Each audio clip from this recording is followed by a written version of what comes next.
All right. Very good morning, afternoon, and evening to all of you who have joined us for a very timely discussion that we have today.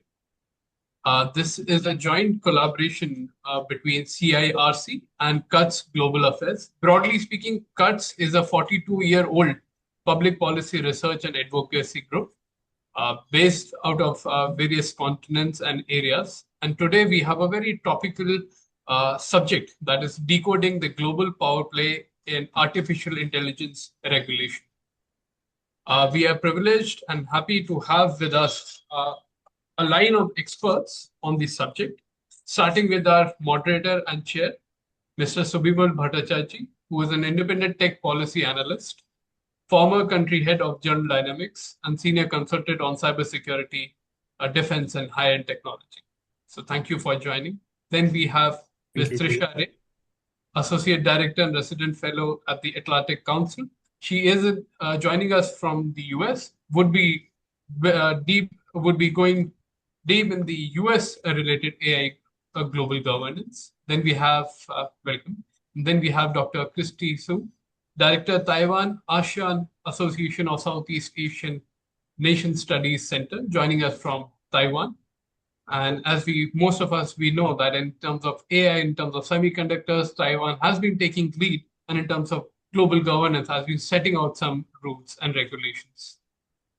Next, who has not joined as of now, we are hoping that he joins soon. That is Dr. Jiao.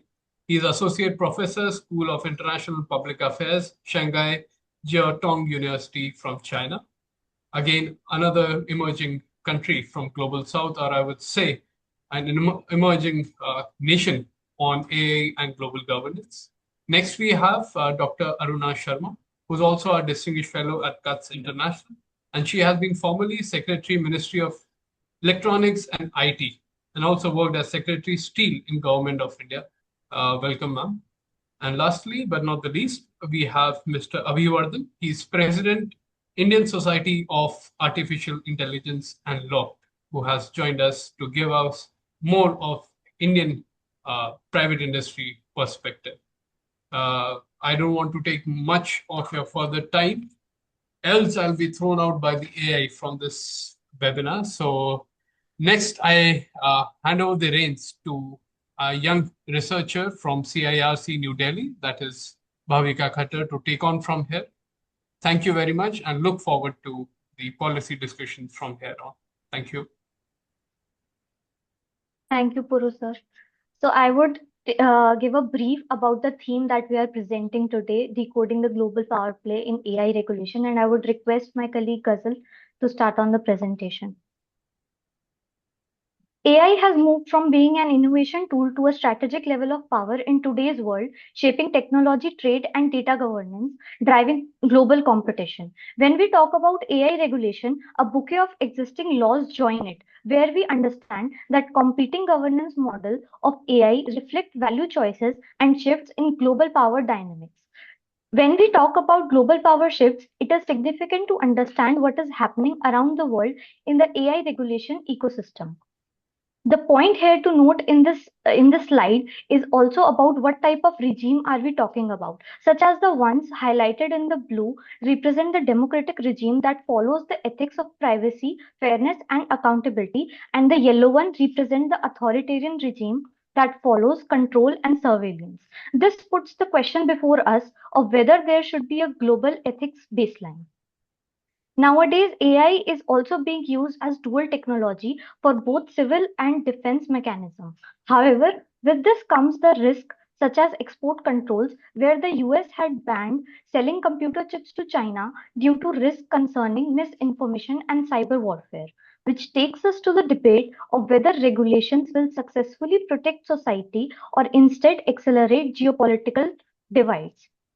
Coming to today's webinar, for which we are all gathered here, these are all the focus points which will shape the discussion to answer whether there should be a global regulator or not, and do multilateral forums such as the UN, G7, or OECD have any take on it. Global power, ethics baseline, and innovations are the three important aspects for AI regulation.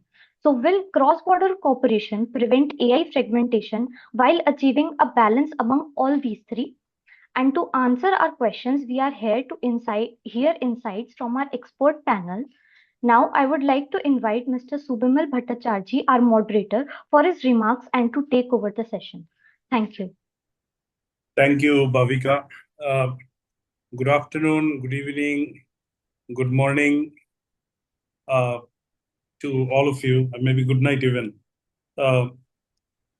This is a very interesting topic, particularly at a point of time when so much of dynamics is on the subject. And as Puru was mentioning at the beginning, Mr. Pradeep Mehta, since 42 years, have been giving such a quality policy direction on so many fronts. And even on the tech front, cuts and now CIRC within cuts have been really doing a great one. So thank you for hosting this and connecting a few of us from different geographies together. We stand at a pivotal moment in human history where artificial intelligence is actually not just transforming industries or functions, it's actually redrawing the very map of global power. And everything is happening very fast that the geopolitics of AI has emerged as a defining strategic competition of our times, with nations not only racing for economic advantage, but for national security, technological sovereignty, and the ability to shape the future world order. I think within our country also, we are seeing a lot of dynamic activities around the AI space. And of course, the US, EU, China, and other countries also in their own way, very much a part of the game.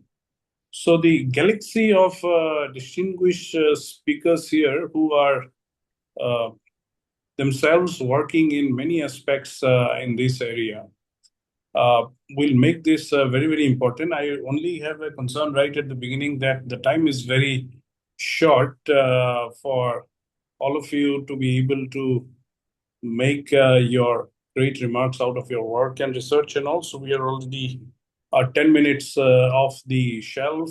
So we have 40 minutes. We have 5 speakers, and maybe towards the end, I'll just do a little bit of the summing up.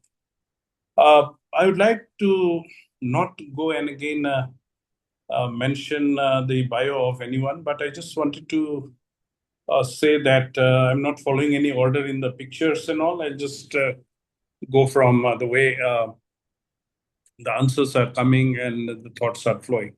But I'll still start with Trisha Ray. But before that, I just want to acknowledge Mrs. Aruna Sharma here. She was one of the very dynamic secretaries in the government of India of the 1982 batch. Although in Metis, she was there for a short time, but as still secretary, she really made an impact. And right now, she's doing much, much more credible work. So thank you, ma'am, for joining. So Trisha, you are someone who I would say have been doing a lot of work right from your ORF days on this subject, particularly around the geopolitics. Where do you see this power play shaping up, and is it something that is become a little bit more unpredictable, with in the current circumstances? Over to you. Yes, thank you for that question. And as you know, since I was at ORF before, I'm wearing today 2 hats, both my India tech policy hat and my US tech policy hats. Now, I would say that, yes, the global AI landscape has undergone a pretty fundamental transformation, and especially just the last 3 to 4 years. And part of it is driven by the rise of something called sovereign AI. It's a term that's come into policy parlance really recently, but the rapid proliferation of AI has instilled this kind of you either innovate or you risk obsolescence mindset in governments worldwide, compelling them to bolster their internal capacity to develop and govern this transformative technology. A core driver of sovereign AI, of course, is the recognition that AI models are not neutral. They're embedded with the values of the cultures that they're created in. And this has become critical for countries that are seeking to preserve their cultural and political identity in this AI age. There's this interesting statement from Dr. Leslie Teo, who's the head of AI Singapore, when they were launching Sea Lion, which is the Southeast Asian language model.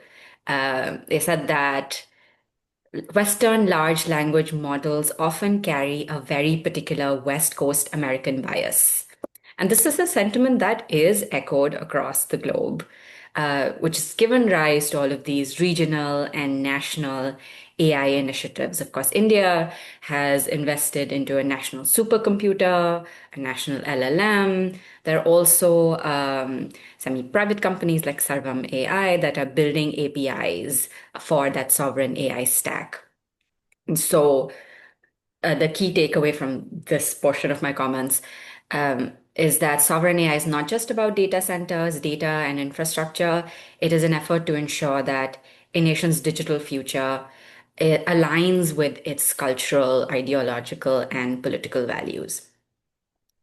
I'll ponder briefly on the US and China approaches. Because both of them have very different approaches to sovereign AI and then how they're thinking about partnerships, especially as we think about the current US administration. The US approach to AI sovereignty is quite heavily centered on maintaining its own technological leadership as a cornerstone of American prosperity. This was true with the Biden administration as well, but it was a little more of an undertone to the policy rather than the declared intent of their AI policy.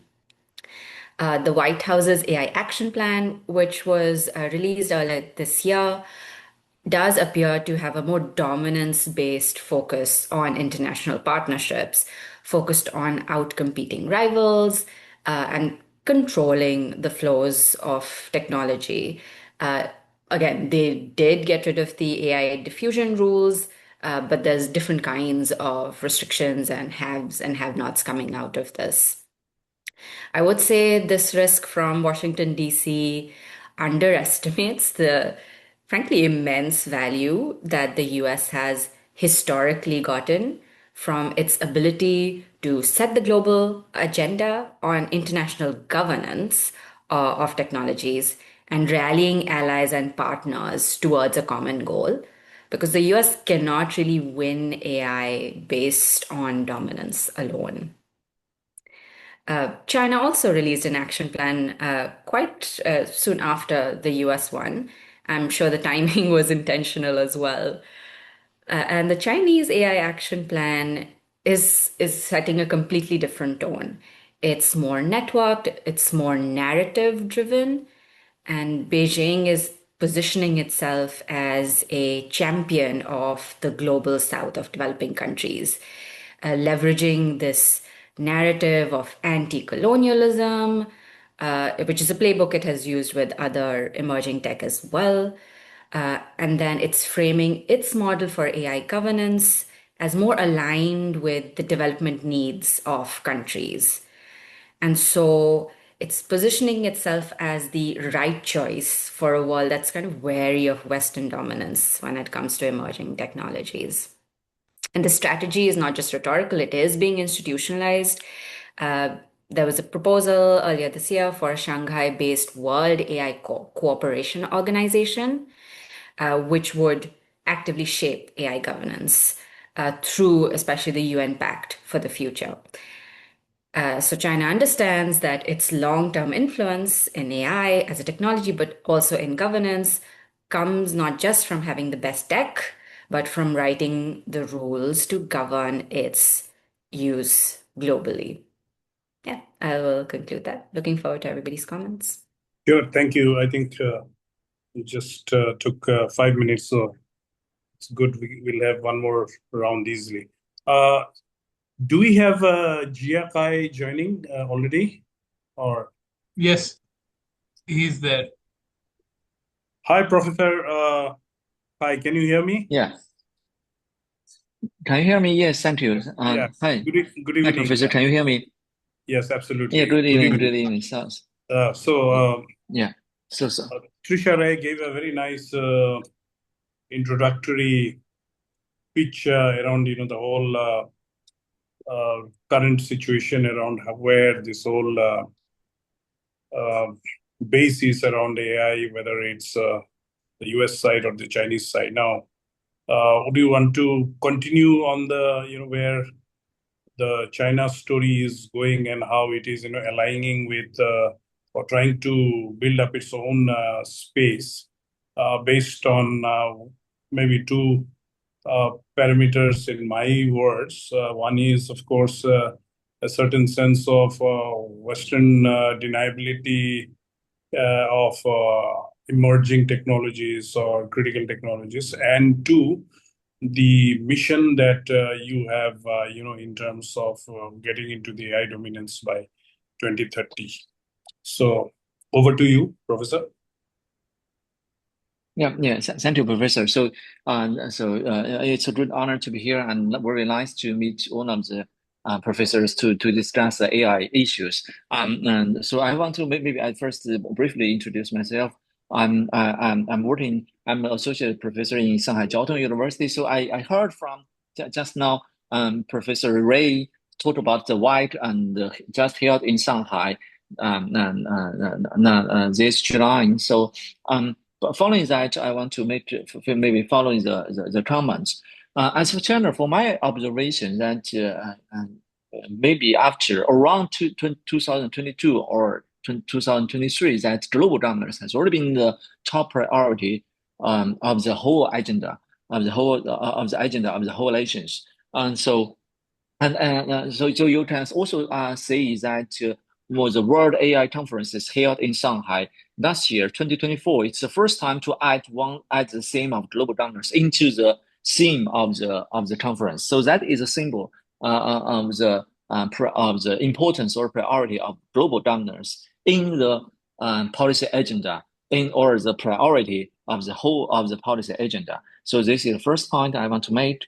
And the second point, as you just mentioned, is actually there are lots of things related to AI. Also, for example, the 2030, the related to manufacture or related to the industry. That is also so. We just the central government just issued the AI Plus action plan. Also, Professor Ray Trisha also mentioned about that. So the action plan, the purpose or the goal of the action plan is not only to develop, or if we distinguish some milestone, now maybe in last 3 years the policy focused on the models, on the AI technology, and the action plan simplifies the milestone that we need to use it. We need to combine the AI technology with industry, with not only the industry, but also with the education, with healthcare, with the government, and also with the global dominance, or it's a whole thing. So in that way, I will argue that it's also connected with, for example, China proposed AI capacity in empowerment in the UN system, in the United Nations, in the system. That is also related to this kinds of the same mindset. If I can say, it's a mindset that we want to redeem the potential of AI. You have to combine them. But the third point is so that also related to what you proposed. The third point is, during this process, we still may face some challenges. For example, the safety, the security issues. So if, for example, open source, we all know that, for example, DeepSeek is open source AI, and Alibaba Q-Wing model issued by Alibaba is also the open source model. Open source is a good way to make AI to become connected with industry, to make AI running. But on the other hand, we still argue that there is a huge risk or safety concern because of the AI, because of the open source AI. Because when you open source it, as Hinton or Joseph Benjo proposed, that when you open source your technology, but the technology is not that safe, it seems that the risk or the safety concern is is expressed or will be broadcasted to different areas. So the third point is how can we govern or how can we make sure that the technology to make a responsible AI or a trustworthy AI or whatever to control the risks. So this is the third point. This is the challenge. So we as the president said, you have to balance. You have to strike a balance between AI innovation and accountability. And for this one, what we have or it's not what we have. What I observe that what we have practiced in China, the experience is that there is a way to strike a balance. The way what means by is a way you have to change your idea or you have to change the governance system. You have to change the mechanism. What I mean, so before traditionally our regulation system is a command and control. So you have to issue some standards, you issue the laws, and you force the enterprises to follow the laws, follow the standards. But for the AI, there is full of uncertainty. You cannot follow the traditional model. So in that way, there is a lot of space for governance innovation and for either it's a best practice, either it's experimentation, either it's a peer review or and also, for example, one of the keywords that the AI action plan proposes public goods to create AI as public goods and to create AI safety as public goods. So that is all the governance innovation that we have experienced here. So but we probably do not have answer to that. But my point is that there is a way, there is a third way to balance this to balance the innovation and security, but it's not the traditional model that we are familiar with. So thank you. That probably is my 3 points and the short argument. Thank you for our discussion. Thank you. Thank you, Professor Kai. I like your reference to open source and of course the innovation versus security part. I think we'll come back in the next round. Yeah. Which brings me immediately to Kristy Su from the director of the Taiwan ASEAN Studies Center. You know, your country and more because of the strength that you carry around, you know, one of the major building blocks around the whole AI ecosystem, the chips and the dynamics around the chips and the geopolitics around all of that. So where do you see this building block and the infrastructure that geopolitics shaping up? You know, do you get caught from either side, and how do you see that you maintain your journey and strength and credibility in this area? Yeah. Thank you very much. I want first to thank you for having me here. And it's really a pleasure to join here with all these distinguished experts from different countries and different places. So before that, I just received the delegation led by your Ministry of Electronics and Information Technology. They have a big delegation coming from India to participate the Semicon exhibitions right now here in Taipei, which is one of the largest Semicon exhibition. And you have a lot of companies joining in this exhibition. So congratulations to that. So regarding your question, I think Taiwan is very different from other countries or other players when we discuss this AI regulation, international standard, or this power play. The first thing is Taiwan is very much self-sufficient in terms of AI infrastructure. So we are almost building everything on our own, including data centers here in Taiwan, including chips, right? So we are producing our own chips for our own use and also export to other countries. We hardly have to rely on imported chips or imported related equipments. And also because our government has long existed policies towards foreign direct investment ban. So not every WTO members or not every companies can come here to Taiwan to invest in our data centers. So I'm sorry, but so far we do not have Huawei building ICT infrastructure or ICT data centers in Taiwan. So we hardly have that kind of issues right now happening in some of many developing countries that depend very much on foreign companies help build their data centers, and then they are facing these data sovereignty issues. So having said that, Taiwanese government have promoted and also have regulated a number of approaches and also policy guidelines to develop our AI sector, but mostly focused on AI industry because we benefited from AI boom so much that we are exporting AI chips, AI servers to the whole world, and also Taiwanese companies are helping building data center. Behind this large giant tech, we are supporting them with our servers and also our chips for this large company building AI. So we are actually behind the scene. So making Taiwan, we do not have this large AI giant, but we are behind. We are behind. So the government in Taiwan, we have already an AI action plan starting from 2018 for 5 years. And right now, the government is drafting Taiwan Artificial Intelligence AI Action Plan 2.0, start from aiming for another 5 years. So the goal for that action is to increase the value of Taiwan's AI industry to $80 billions. And there are several focus for this action plan. One is talent cultivation.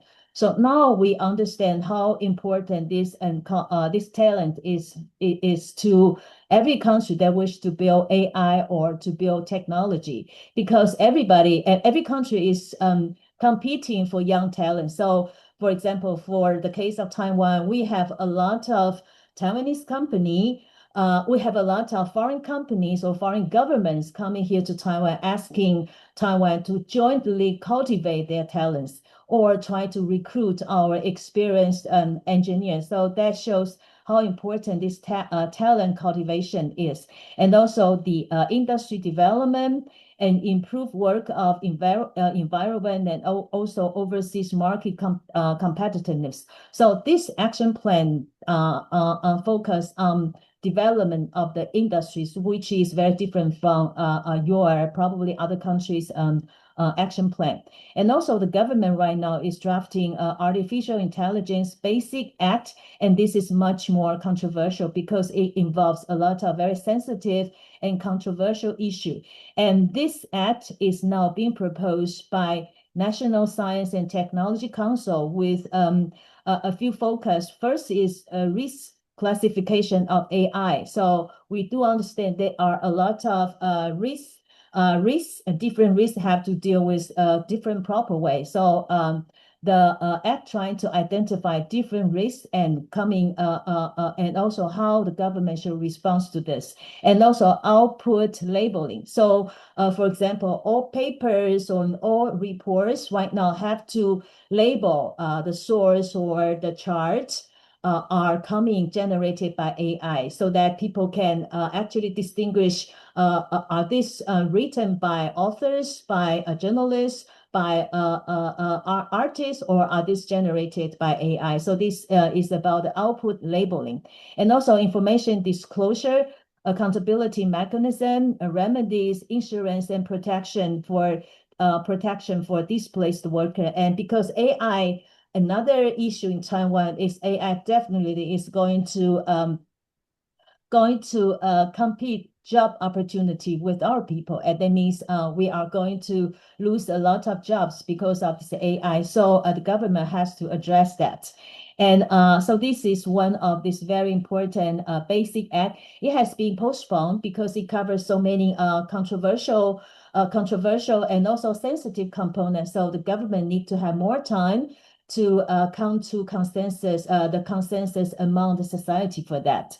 And apart from that, we do have other things. For example, one thing I think is very important for Taiwan, but probably this can provide some references to you, is the government is now drafting guidelines for use of generated AI by government agencies. You wouldn't expect this can be one thing very important, but we do find that civil servants, government officials are using AI to generate, for example, policy documents, talking points, and also rationale for policy making. And sometimes this can be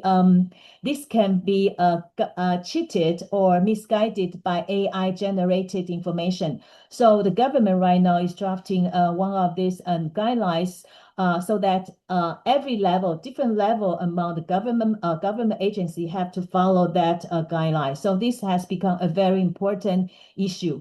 And also the government here has banded, for example, the deepfake related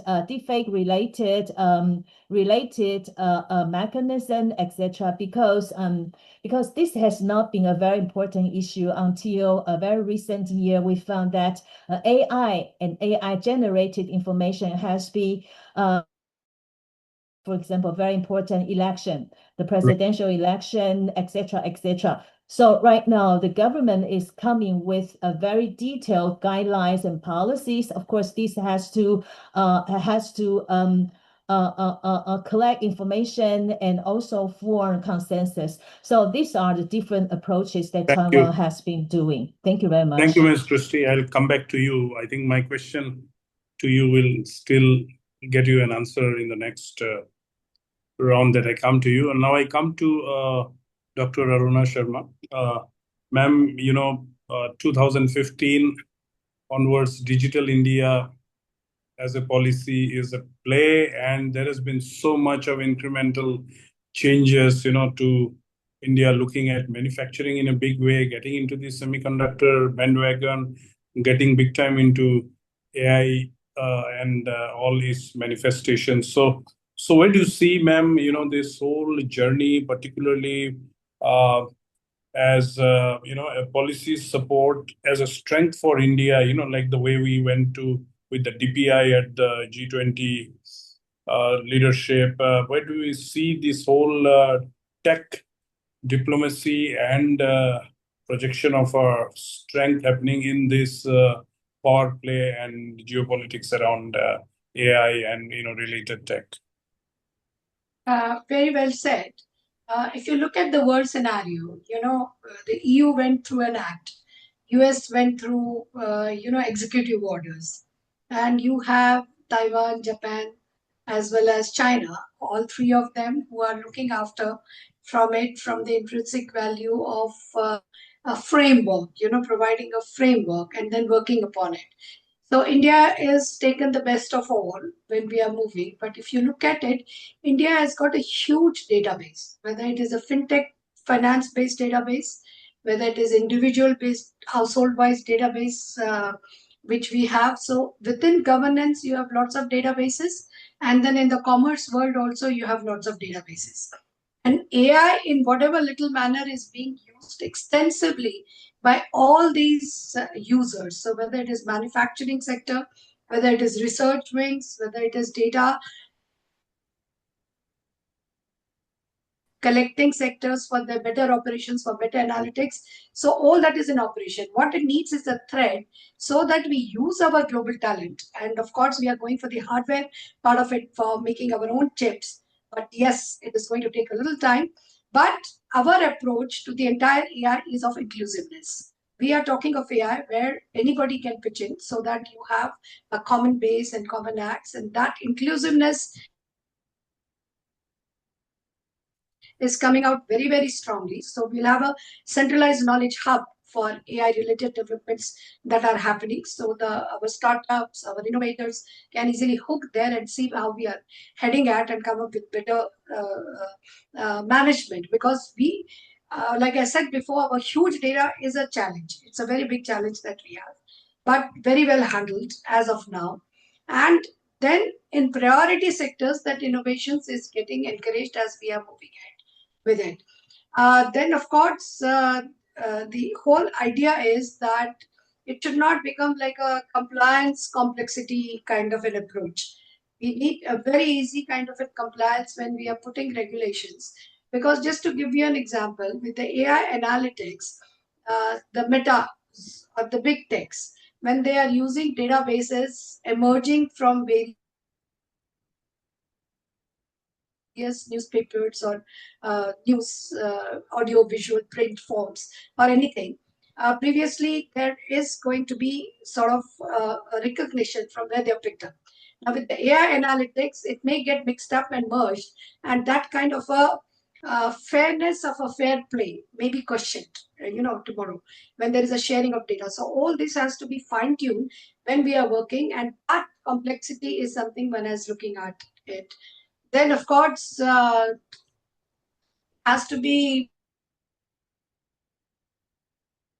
business future proof. That is very important when we are moving. And then there has to be a uniformity across the globe, because businesses trading is going to be there across the globe. And that kind of an evenness is to come up. So in the sense, I will say that there is no standard approach to it. What is being attempted as to come up with a common legislation, like it was said very well right in the beginning, that it is culture based, and to what levels you are. Indian brains have been very good in adoption of technologies, very fast rate. So with that kind of a generation and that kind of a data, AI is already intrinsic into the sectors where they've improved their manufacturing, they've brought in automation. It is very intrinsic into the data analytics, which has come in all the commercial who is handling databases, and equally intrinsic where the finance, the banks, the RBIs, the UPI payments, everything is involved into it. So there also it has come up. What is now, it is moving ahead is that to rope in and see that they are protected from the cyber attacks, and there is a uniformity into the way we approach the AI usages, so that there is not, and therefore you had this data privacy act which has come up. So in this sense, this is an umbrella which is going to sort of build upon when we are handling these databases, so that the data is protected, data is used for the right causes, and aggregated data is available for all the analytics. So I think I'll stop here at this. Right, ma'am. I think this is very important, which directly gets me to Abhivardhan. You have, I think, the best window to the capacity building in this country. As president of the Indian Society for Artificial Intelligence and Law, the aspirations of the overall participants in the sector, and then how we are positioning ourselves in this, geopolitics play around AI. There are so many angles in which the discussions happen in this country around, are we a late starter? Did we miss the DeepSeek OpenAI game? Are we catching up? Are we focusing on areas that is of interest to us in Niti Aayog's efforts? All of that. So you have a much wider perspective, but just give a perspective from the geopolitics about where the capacity and everything is. Sure. And it's a pleasure to speak in this August forum. I actually said also in the social media that I think we have Taiwanese, Chinese, American, and other perspectives. So I think this is an awesome forum to be in. From a private sector perspective, I think the geopolitics of AI has to be seen with the lens of how the AI community globally is. So, for example, we usually think that with the rise of social media companies and fintech companies, we used to think that digital tech entities can be corporatized in a way which are too centralized. Decisions are being made in Seattle and New York, and everything is done. We have to wait for a US Senate hearing, then let us see some bilateral negotiations happen. This is not just about India. It could be for any other country. It could be for the Japanese. It could be for the Koreans. It could be for anyone, unless you have specific clauses in the trade agreements, which again, when it comes to the US, you have congressional approvals. But with AI, I think what is interesting is that there are startups who are doing more AI innovation than traditional big tech companies. The only exception in the big tech probably is Google and at max Salesforce in enterprise and research side of AI, R&D. And how does that affect the geopolitics? It affects the geopolitics because the problem is that if you look at the whole AI investment curve, uh, around 70% or 80% of obsession and focus has been around language models and vision models, the whole Transformers framework.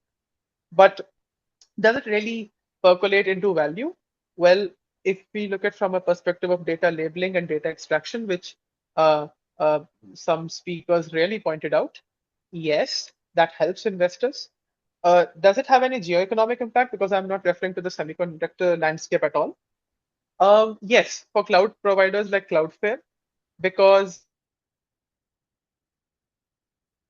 they have been very hard on companies like Perplexity, which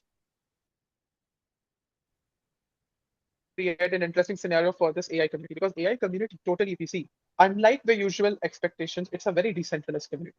So the best example is you have somebody in Singapore who can collaborate with somebody in Gujarat, Uttar Pradesh, and these three people can collaborate with somebody in Japan, like Osaka, or somebody in New York, and they can run apply for a startup NYC, and they can still collaborate on AI. And yes, on AI talent, a lot of hoarding is happening, but I think the saturation point for the economics, technological reliability of LLMs has already reached. What does it mean for us? Well, I totally agree with Aruna ji that India has the most dynamic AI talent. And that's because I think when it comes to IISCs and the IITs, our talent adapts to literally anything. We already see that when it comes to our publications. And I am 100% sure that the hype of LLM will not affect our talent. In fact, we will not regurgitate, but do better to pivot to better opportunities and better technological workflows. We can, of course, learn from other countries. We can learn a little bit from China on this, like how they provide this avenue to AI researchers that you should not just focus on certain components, but like 60-50 components. And like how the US is, you know, very interested and passionate about the larger economic understanding. I think India can be a great blend in its own right, because as a democracy, for our own nature, a unique adaptive democracy, we actually have that talent which can do incredible things. Now, but that also means that we will see a lot of tier 2 and tier 3 cities in India which will actually impart a lot of AI innovations. They can be prototype based. They don't need to be full scale products. But I think at a diplomatic level, saturation is set to happen, because while AI risks are a problem, despite the technological limitations of LLMs, and there are cybersecurity risks for sure. There are IP issues. Anthropic just settled at a very high cost in the US. But a Beijing IP court hearing says something otherwise, or economic rights and not necessarily copyright. So I don't think that, that form of regulatory arbitrage in AI, I'm not talking about data. I'm not talking about issues of privacy. That is GDPR, that is DPDP, that's a very separate territory. But when it comes to algorithmic infrastructure and the economics of it, I don't think that regulatory arbitrage will be happening, because it has actually reached to a saturation point.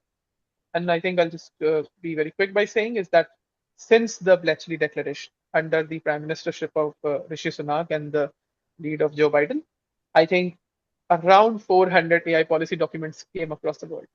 And the problem is a lot of them are either not implementable or either they don't make sense for the market. So, well, that's how I see it, but I might add later, but I hope this makes some picture easier. And Great. Thank you. So I think one round we have done and we are left with 15 minutes.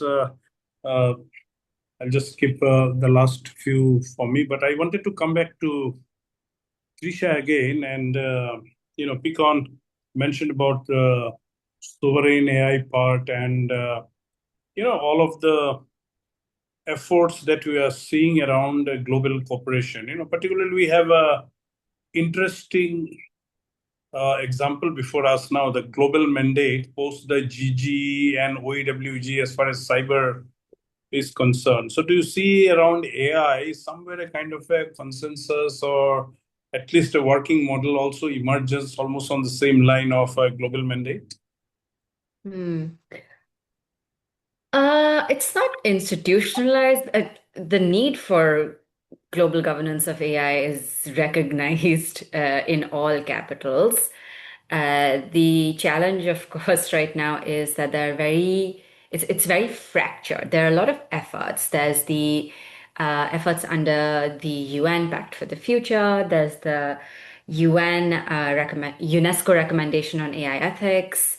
There's also, of course, the AI Impact Summit happening in New Delhi next year, which is part of the series that has been happening around issues of AI safety and security. Something of The GPI challenge, also. GPI yes, also trying to exactly, develop. exactly. Yes, and I'm glad GPI is continuing. There was some uncertainty in the middle because of funding issues, but they've been folded into the OECD, so that is also continuing. The challenge is that, so for the UNESCO recommendation, the US just withdrew from UNESCO again. So that no longer applies to the most consequential economy when it comes to AI development. With the UN Pact for the Future, it's evident that DC is kind of suspicious of that process. It has come across in a lot of the statements coming out of the White House. And so the US is unlikely to engage in a very constructive manner. And so that's mostly right now China-led. India's participating in that as well. And so there's this fracturing, even as the need for this kind of unified framework exists. We're right now seeing a two or maybe three system situation emerging at this point, which again is not ideal. The impacts of AI are not local, they are global. But it's increasingly appearing that unless there is an event, perhaps a catastrophic event, Right. to bring countries together to really talk through these tricky issues, we're not going to see a global consensus, institutionally at least. Thank you. I'll come to you, Ms. Kristy. You had mentioned about the self-sufficiency of Taiwan, and of course the training and collaboration that we have with many countries. Now, in this power play that's happening, and you or TSMC say trying to go the Phoenix and maybe more the pressure even on chips and the related ecosystem needing to be kept in the US from security and economic points of view. Where do you see the Taiwan story in this geopolitics staying vis-a-vis even how you handle your relationship with China? Well, this is really a very strategic question. Yes, Taiwan is facing a lot of very difficult situation right now because, for example, 3-4 years ago, Taiwan is very much dependent on Chinese economy, and China at that time was Taiwan's largest export market and also largest destination for our total outbound investment. In the peak, 84% of Taiwan's total outbound investment went to China. However, since Trump won and Taiwanese companies have been asked either by their own strategy to de-risk or by the request of their U.S. customers to de-risk and diversify their supply chain. Right. So since 2 years ago, the U.S. became Taiwan's largest investment destination. And also since this year, Taiwan's largest export. So and also because we are exporting so many AI chips and so many AI servers to help US to grab this AI boom. And right now we became among the largest trade deficit source for the US. So we are actually suffering a lot from negotiation with the US. And we are not only charged with this reciprocal tariff for 20%, which is much higher if you compare with our competitors from Japan, from Korea. We are also asked to invest further in the US. So TSMC going to invest in the US has to be one of Taiwan's overall de-risking or Taiwan's overall diversification method. But that relates again to a lot of discussion about how we are going to protect our most advanced technology. I think that has been addressed, and TSMC, as one of the best companies in the world, have come up with the best solution. So they will keep the most advanced technology here, while have also among the most advanced technology in Arizona. So they can have this dual development, both in home country as well as in the largest market, which is the US. Thank you. Ma'am, Aruna Sharma, ma'am, where do you see the India story and leadership from the AI Impact Summit next year going in this direction, particularly from a geopolitics perspective also? One thing is very clear, that India's stand is that coming with a common kind of an agreement is, except for the broad principles, in any of the sector in technology has not worked out. Neither in let's say it collapsed. Similarly, in other sectors also, it has not come up. Whereas, the bargaining codes also, each country to itself has gone for it. So India will here emphasize on some agreed principles, which will take care of the ethics and the way we go forward. As far as the innovation on India is concerned, it will definitely be importing from countries like China, Taiwan at the initial stages, because still for hardware we are dependent. We are not going ahead at that breakneck speed, but the software power which we have will be a big contributor across the globe of coming up with better innovative methods of which acts to the speed, security, analytics, how we go about it, and that is going to be the major impact across the globe and India's contribution to the whole world. And that part, I totally agree what was said by Abhivardhan, that it'll come from the startups, and it has already started coming. Sector by sector, the solutions are coming up as to how to go about it. So that is going to be a major contributor to the world on the software analysis and better, safer analytical tools for sector individualistic. And that's where the India can develop its own niche. Thank you, ma'am. Professor Kai, I liked the point about the open source aspect that you mentioned, and the way the Chinese effort also has been to carry or more people or get more maybe transparent, open, or engaging. Where do you see the actual power play happening, vis-a-vis US? It seems like blowing hot and cold at this point of time. Just a short answer, please. Professor Jiao. I guess he's not there as of now. Okay, so Abhivardhan, do you think we'll be still doing the catch-up game, and be a provider for all the big guys in this AI sector too, as has been in the past, or we could become also, some great AI giants could also emerge out of this country? So I'll be very crisp and honest on this.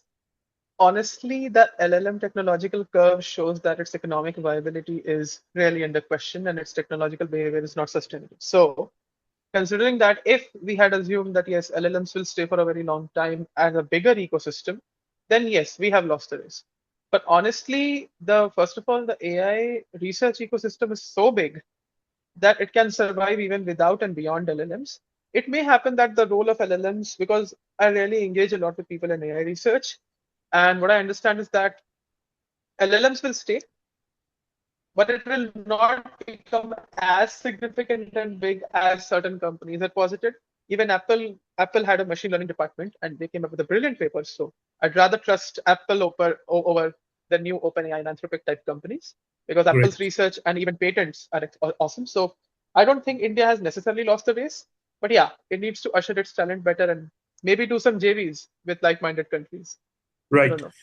Thanks. I think we have tried to cover as much as possible in this very short time. This takes much longer time because I know many aspects. For example, the European aspects also we could have had. But just as a kind of a sum up, I think it's a very interesting point of time that, as I mentioned at the beginning, we are at because as I put to Trisha also that there is a global mandate that has come out after a lot of discussions on the group of governmental experts and open ended working group when it came to the cyber issues were concerned. So strangely, a certain kind of an overarching consensus possibly is being seen, but there's a much work ahead to be able to build on that.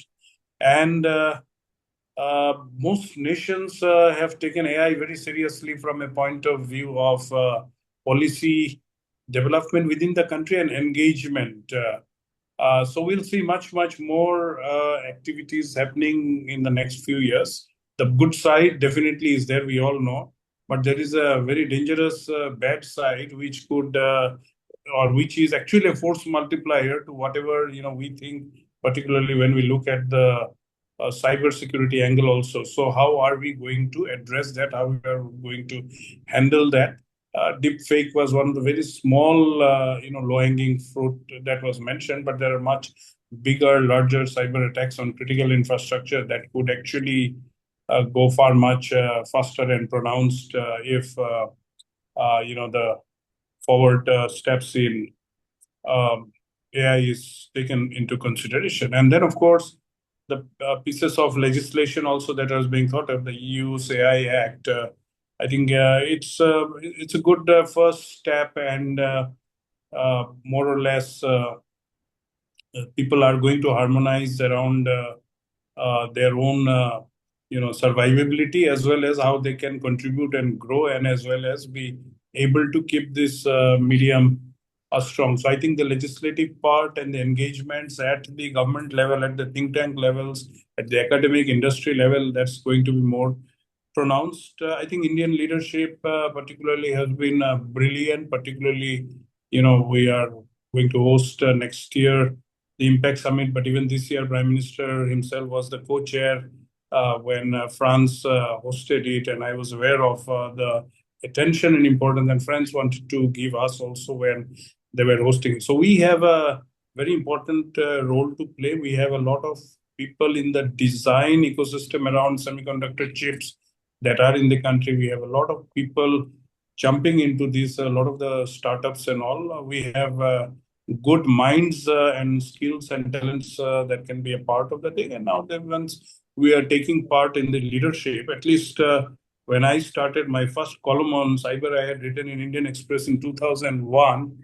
And 2005, I remember I was in some event in Lucerne, and we had a second secretary from MEA being there. Today we have 3 joint secretaries handling 3 different aspects of technology in the MEA who are going and talking about things. So there's a lot of interest, development, and forward looking. And the Prime Minister has been brilliant on that ground to be able to pick up technology and all of that. So we have a role to play. The world is also looking at us. Yesterday, you saw the European Union's next strategy for engagement with India, where tech is a very important point. AI is an important. We have the trust with the US. I said started very well. Trust continues. Will build up. With other countries also, we have our bits of engagement. So I think the whole world has an opportunity to come together and work in a much more mature manner, so that this power play it would be a healthy power play, and would take possibly the causes of humanity forward with the usage of the technology. So I would hand over to Puru. Thank you to all of you panelists and to the number of listeners who have been patiently listening to all of us. Over to you, Puru. Thank you, our chair and moderator, for for firstly moderating the session so wonderfully and then summing up this discussion. There was a question: do we have a consensus on global AI regulatory body and framework? I guess by the end of this discussion, I don't think there is one. because we have discovered that different culture, different ideologies would require different kind of like a AI regulatory system for that. And as we know that there could be traditional, there could be classical, and yet a modern, flexible way to govern AI that would be required as we move forward. Thank you again for joining us. We had a very good participation from all around the world, especially the Europeans. So next time we also do include them on this panel and look forward to a more, I would say, more ethical and where everybody could play a larger role as we see this AI changing in every second as we move along. So thank you once again, all the panelists. Thank you for your time. This was a very productive 1 hour that we had, and all the best. Thank you again. Thank you. Thank you. Thank you, everyone.